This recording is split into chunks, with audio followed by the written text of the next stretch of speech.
Udah, Ya. Bang Fahmi, Bang Edwin mungkin gimana setelah? Yang pertama, Assalamualaikum warahmatullahi wabarakatuh. Waalaikumsalam warahmatullahi Terima kasih wabarakatuh. teman-teman semua yang mengawal kasus ini sampai hari ini. Saya tadi ke atas ketemu penyidik. Yang pertama kali saya sampaikan apa alasannya terlapor itu tidak menghadiri permintaan keterangan tersebut. Jadi ada surat namun tidak dilengkapi dengan dokumen yang lengkap, sehingga seharusnya kalau memang ada sesuatu yang disampaikan harusnya dilengkapi dengan dokumen. Artinya kalau memang dia kurang sehat itu kan harus ada keterangan. Nah, itu biarlah penyidik yang ada di atas. Yang kedua, yang terpenting itu adalah saya membawa kakaknya Nikita khusus hari ini ke sini karena ada hal-hal yang penting yang ingin disampaikan, yang ingin ditanyakan kepada penyidik terkait kemenakannya dia sendiri. Seperti apa biar dia yang menjelaskan. Gimana Bang Edwin? Ya, jadi kehadiran saya hari ini kan tadi kalau sebelumnya niat saya mau sholat Jumat, ya kan? Saya mau sholat Jumat di Polres begitu. Terus tadi ada yang bilang, Bang, ini kayaknya si Anu kagak jadi nongol. Saya bilang kagak peduli. Yang penting khotibnya ada. Kalau khotibnya nggak ada, saya nggak jadi sholat Jumat, Mbak. Gitu. Ketemu Bang Fahmi kan bener. Sini kita ketemu. Saya juga pengen mampir kemari. Saya pengen nanya ponakan saya gimana keadaannya. Karena saya kan mau gimana pun saya bukan orang tua langsung lah. Saya bukan orang tua langsung. Saya ini paman. Saya juga sungkan untuk terjun lebih dalam. Tugas saya rasa saya cukupkan sampai kemarin ketika membantu menjemput. Yang alhamdulillah rusuh sayanya. Abang, menurut abang rambut sampai awar-awaran. Abang menurut abang pihak sana yang nggak hadir nggak gentle nggak sih atau gimana? Bilangnya sakit. Ya kagak kan, kalau kita sekolah aja mau izin sakit kita ngasih surat dokter, Bu. Minimal surat keterangan orang tua. Dulu saya sakit, bapak saya yang bikin tanda tangan. Anak saya yang bernama ini kelas sekian tidak bisa menghadiri kelas hari ini dikarenakan sakit, minimal orang tua. Lah ini mah kan kagak ada barang satu. Dokter kagak, orang tuanya kagak. Ya saya mau nanya, lu diaku anak apa kagak? Bang Edwin, kan tadi sempat juga nanya ke penyidik. Alasannya adalah sakit katanya. Meski tidak disertakan dengan Tidak disertakan. Bukan sakit, kurang sehat. Kurang enak badan, kurang garam badannya. Mungkin dikasih tahu nggak sih kurang enak badannya itu kenapa? Gitu. Kurang garam, Mbak, kurang garam. Serius, saya kagak tahu dia kenapa kurang enak badannya. Apa semalam habis main monopoli, saya kagak tahu. Kita mah anak sosmed. Kita mah anak sosmed biar kata datua begini gitu. Minimal ya tadi saya bilang kalaupun sakit setidaknya secara legal formalnya kita pernyataan sakit itu datang dari mana gitu. Kita di kantor pun bilang sakit aja harus ada keterangan dokter. Apalagi kita berkaitan dengan pihak hukum.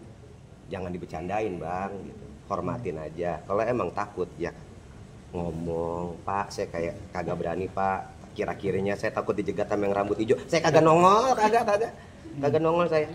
Serius. Ini mungkin Bang Fahmi bisa jelasin lebih lanjut ya. Ya, kalau hadir sosok Hadir sendiri kan berapa kali ketemu? Bejiman nih? Kenal, sempat kenal, ketemu akrab mungkin. serius. Wih, akrab banget kayaknya. Ya, terkodel-kodel. Om jeruk jadinya yang keluar. Ada kekecewaan nggak sih Bang mungkin? Benar, enggak Bang, saya kagak pernah ketemu barang sekalipun.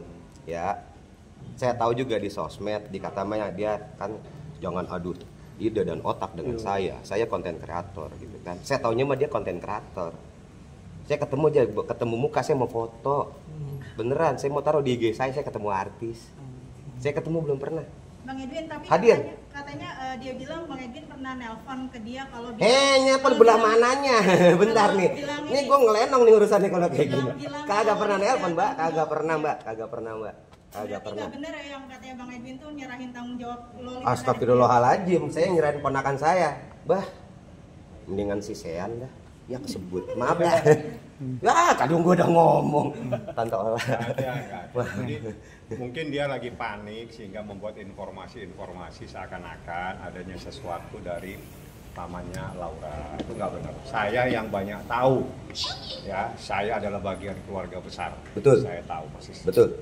Tapi Bang, terkait ketika abang saya jadi ini. kekecewaan sendiri nggak sih Bang? Karena mungkin mengulur-ngulur waktu juga. Ya, kalau saya melihat itu kan sebetulnya begini, ini kan panggilan permintaan interview atau klarifikasi atau permintaan keterangan. Jadi sebetulnya dia datang saja. Tapi yang aneh membuat alasan yang tidak logis sehingga itu akan menjadikan masalah baru. Saya ingatkan di hukum ini ada manakala seseorang itu dipanggil tidak mentaati panggilan itu ada pasal tersendiri. Itu bisa dikategorikan menghalang-halangi proses pemeriksaan atau proses hukum. Jadi kalau datang lah. Mungkin kalau memang takut ditemenin sama Edwin nanti. Ya, saya temenin. Kok? Iya, temenin jatuh. Kagak ada nih tadi. Kagak ada. Kagak ada nih. Alasannya juga kan karena kuasa hukumnya katanya lagi ada di Malaysia. Saya gini, kalau kuasa hukum di Malaysia kita nggak ya jadi gini. Sebetulnya itu ada kewajiban ya. Jadi saya nggak akan menanggapi itu. Pihaknya sana lah gitu. Nah, Nanti jadi tanyanya ke yang sana aja, Mbak. Terpenting dia menyatakan kurang sehat tanpa ada bukti kurang sehatnya itu seperti apa. Ya. Kurang enak badan, ya kan? Kalau di kantor mah, wah aduh lo kena ini, potong lo. Nah, jadi kehadirannya itu saja yang saya tanyakan tadi dan selanjutnya silakan tanya dengan Ibu Humas. Ya. Kapan dia akan datang dan dimintain keterangan. Yang paling penting kami bukan meng-cross-check persoalan hadir tidak hadir itu nggak penting buat saya karena itu menjadi kewajiban, menjadi haknya penyidik. Tapi adalah mengantarkan pamannya Laura untuk menanyakan keadaan kemenakannya seperti apa karena mau bypass komunikasi sementara belum bisa dulu biar tenang kan gitu ya. Betul, karena tadi kan saya juga berpikir bahwa ini sudah ranahnya ke hukum ya. Ya saya bukan orang hukum, saya mah tukang kopi. Jadi kagak ngerti hukum, mendingan saya tanya sama Bang Fahmi. Bang Fahmi, saya boleh tahu nggak kira-kira update terbarunya seperti apa? Oh kalau seperti itu, mending yang menjelaskan yang bersangkutan. Pas bilang ketemu Laura nih, bukan. Ketemu dari pihak PPA. Karena yang bersangkutan saat ini ya pihak PPA. Laura kan berada di bawah. Ternyata setelah saya ngobrol-ngobrol, saya kan taunya di bawah perlindungan kepolisian. Bukan. Saya taunya begitu bang. Saya kan kagak tahu. Saya jualan kopi bang. Kagak ngurusin hukum saya mah. Kemudian diinformasikan gitu sama Bang Fahmi juga bahwa enggak Win, ini tuh di LPSK. Bang, waduh di jalurnya udah beda lagi nih. Saya kan juga cukup mengerti soal LPSK ini gitu bahwa mungkin ada indikasi apa nih Bang kok sampai ada di LPSK. Biar apa ini anak? Karena saya pikir berada di bawah perlindungan polisi gitu kan. Begitu Bang. Jadi kalau LPSK itu dalam proses perlindungannya itu adalah di unit perlindungan perempuan dan anak dan itu atas permintaannya Niki biar ada ketenangan memang atas izin daripada penyidik kepolisian jadi kita konfirmasinya kepada penyidik jadi kalau Erwin mau tahu keadaan kemenakannya memang dia harus ke sini dia harus bertanya dengan penyidik yang ada di unit PPA. Nggak ada kaitannya. Bang Fahmi mungkin kan malam bahwasanya kuasa hukumnya Fadel ini bilang ingin menantang Nikmir untuk minggu depan datang ke Polres mungkin tanggapannya seperti apa mungkin? Maksudnya ingin mengajak Nikmir untuk datang nemuin Fadel gitu katanya minggu depan. Saya jamin boleh nggak bang? Saya jamin bang ya. Gua aja dah. Jangan adik gue. Ya, pada ya ditantang Raja Macan, jangan. Harimaunya aja dulu, jangan Raja Macan. Jangan. Jadi Bang Edwin sudah datang ya besok. Hah? 5 depan. Insya Allah kalau memang ini kita sholat Jumat lagi. Kita tunggu khotibnya datang. Kan sholat Jumat mau nunggu khotib. Kalau imam mah banyak bisa. Pengennya apa sih Bang kalau ketemu tatapan muka? Ketemu tatapan muka. Ya, mau yang disampaikan apa yang mau dilakuin? Saya cuma pengen ngedoain. Jadi kayak kan biasa ya kalau kita ngedoain kan auzubillahi minasyaitonirrajim ya kan. Bismillahirrahmanirrahim. Doa saya gampang. Allahu la ilaha wal hayyul qayyum. Nah, buat yang tahu lanjutin dah. Kemarin saya ngomong kayak begitu, saya lanjutin ayatnya ketuker, saya ditegur. Saya manusia. Kalau saya kayak gitu saya kadang nyontek HP dulu. Oh, ini doanya habis sholat begitu. Cuma doa. Saya berpikir tindakan saya yang paling bisa lemah-lemahnya saya lakukan adalah mendoakan untuk yang terbaik. Itu yang saya minta untuk teman-teman semua. Kalaupun ada lagi, ini saya agak serius nih, serius. Oke, tadi kan HP-nya ngumpet. Jadi gini, saya minta untuk semuanya jangan lagi jadiin bercandaan lah gitu. Ini bukan bercanda. Kita bicara soal anak yang harus dilindungi dari, lo tau musuhnya Arnold zaman dulu, predator. Dari predator ini jangan dilepas.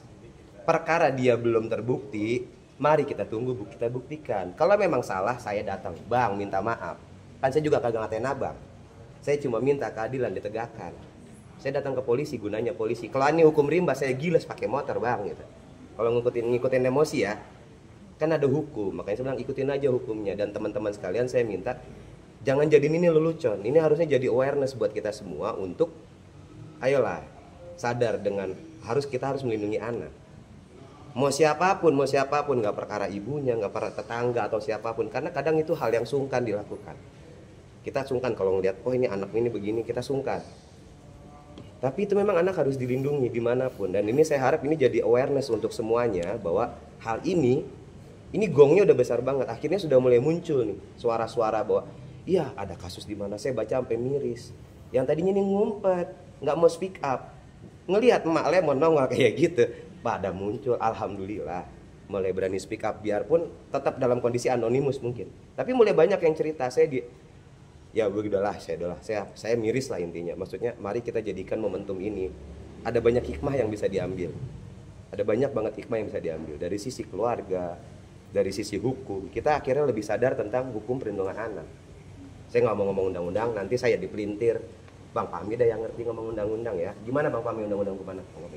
Iya, kalau menurut undang-undangnya perbuatan yang dilaporkan oleh Nikita Mirzani itu adalah kejahatan.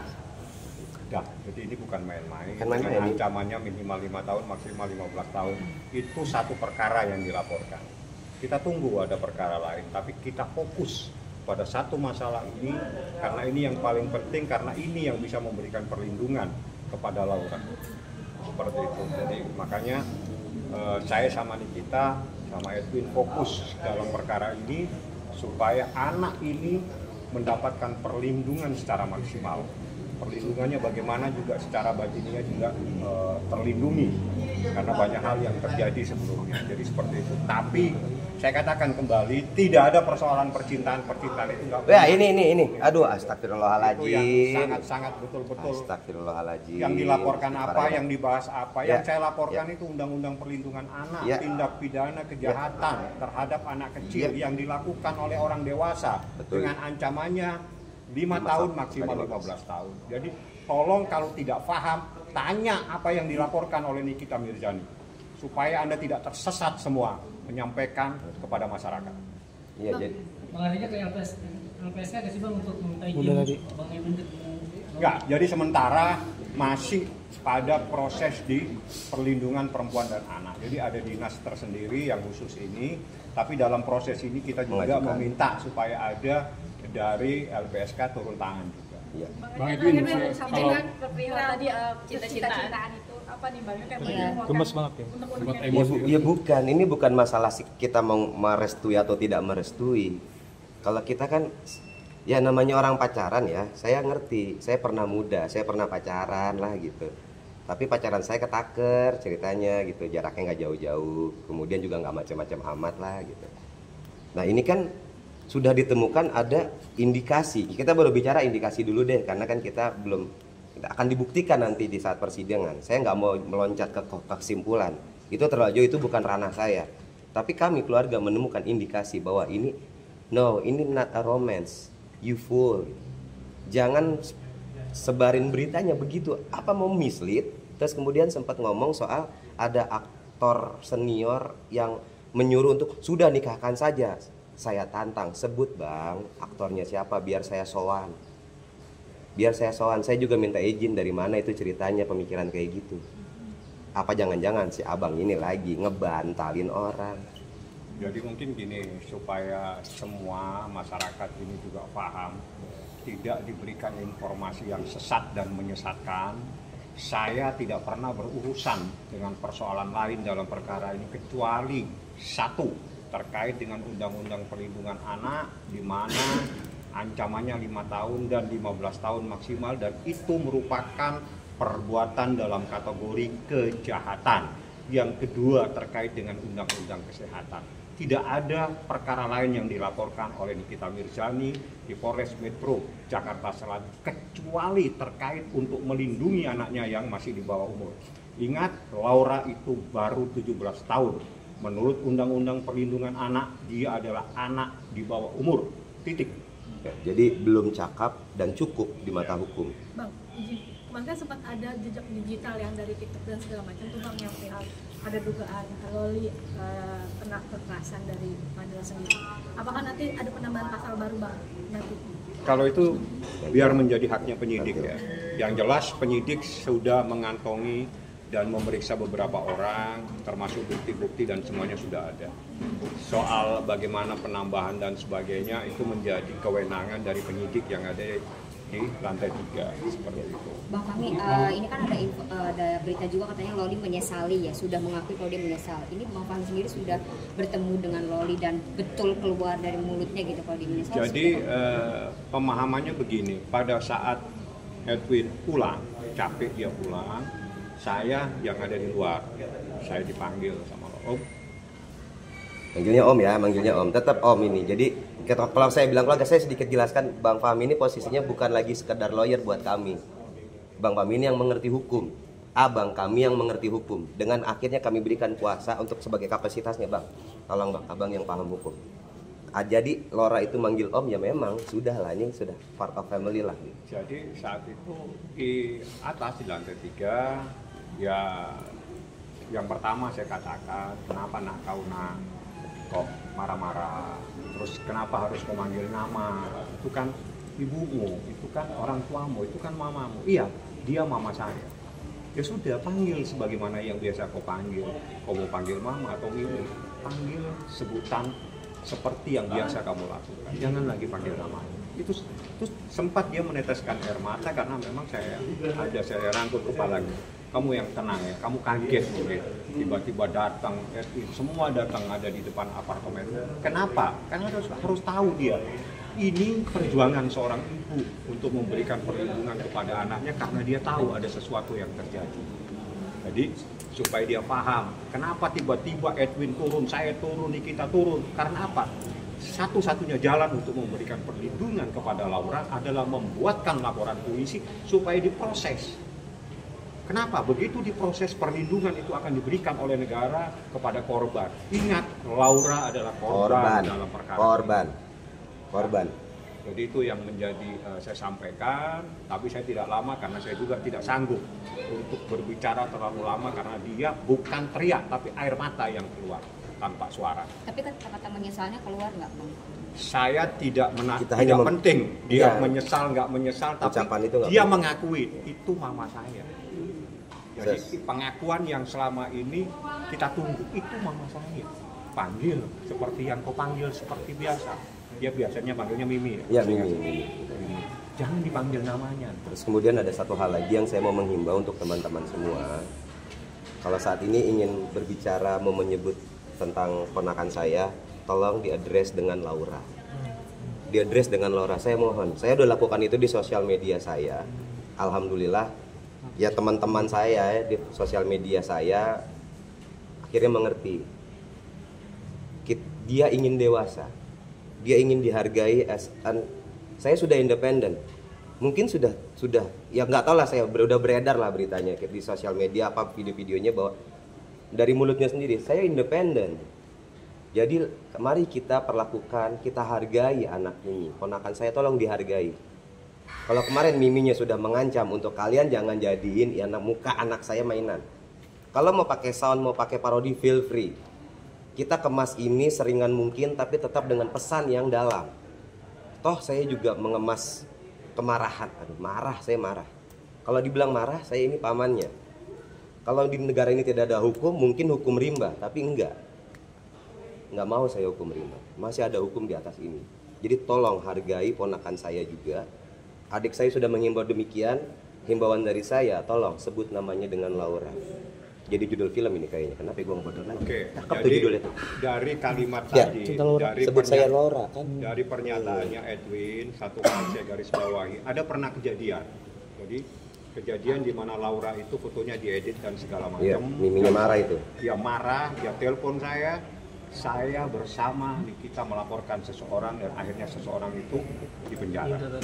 Yes, itu dah ya siang itu dah dulu tuh ya gitu dah. Jadi Saya aja bagaimana perlindungan Nikita terhadap Iya, anaknya? betul. Diedit saja mukanya pada saat itu, dia marahnya dan dilaporkan ke kantor polisi dan orang itu akhirnya di penjara. Di penjara, kena dia. Dia juga diedit. Saya juga bukan diedit, jadi saya diberikan caption Apa itu? dikondisikan bahwa ini lihat kakaknya aja orang gila, nggak sehat mental.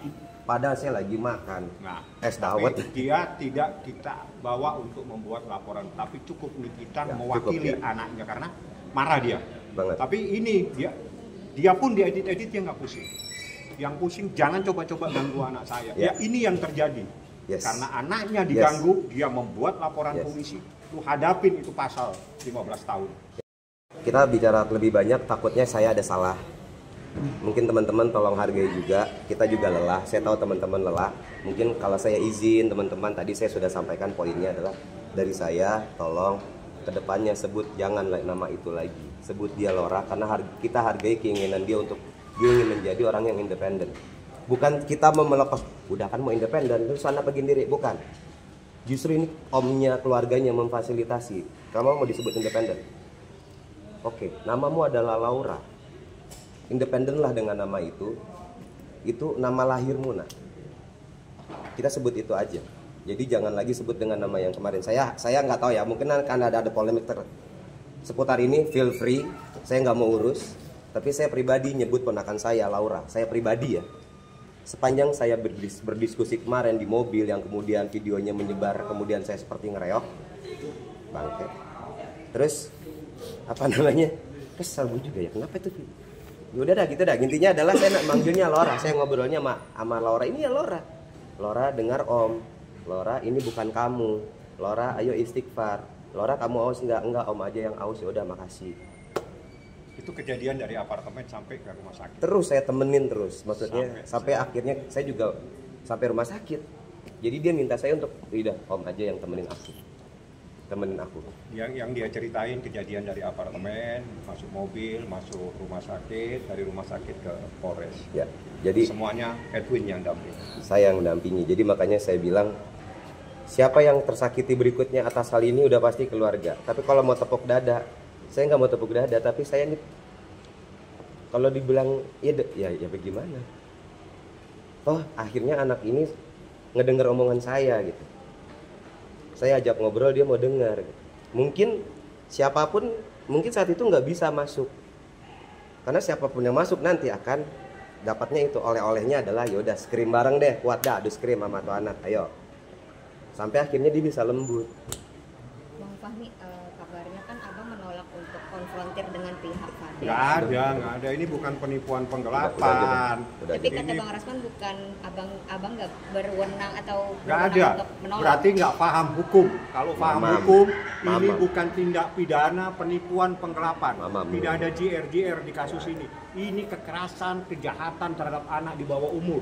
Ingat, kejahatan terhadap anak di bawah umur yang melaporkan ibu kandungnya.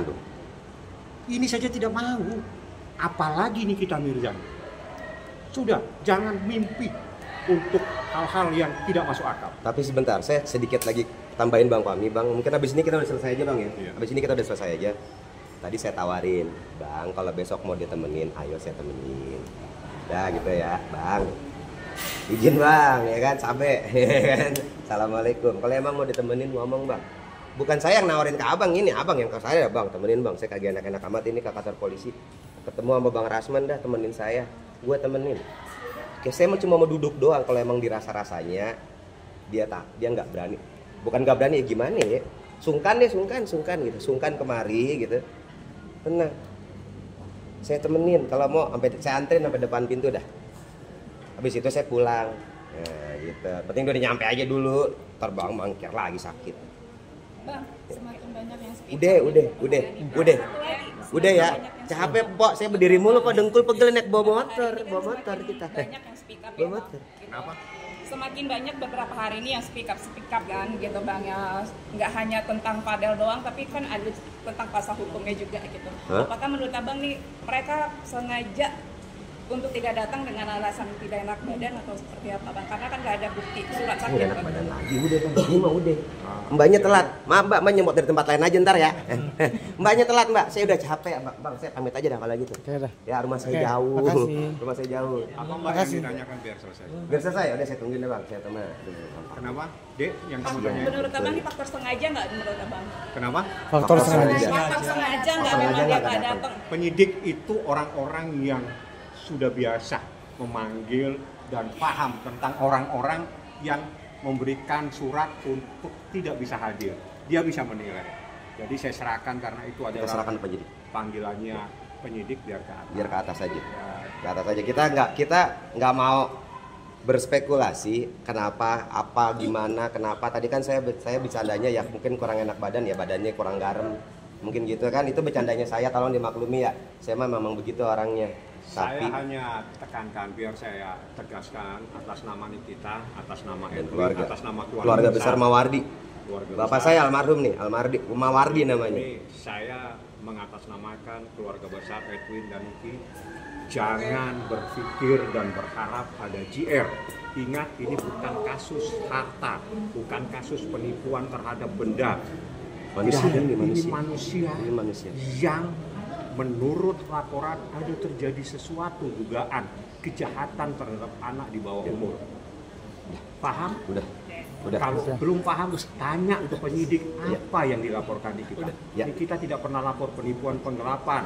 Ini kita melaporkan kejahatan terhadap anak di bawah umur yang tidak lain adalah anaknya sendiri. Terima kasih semuanya.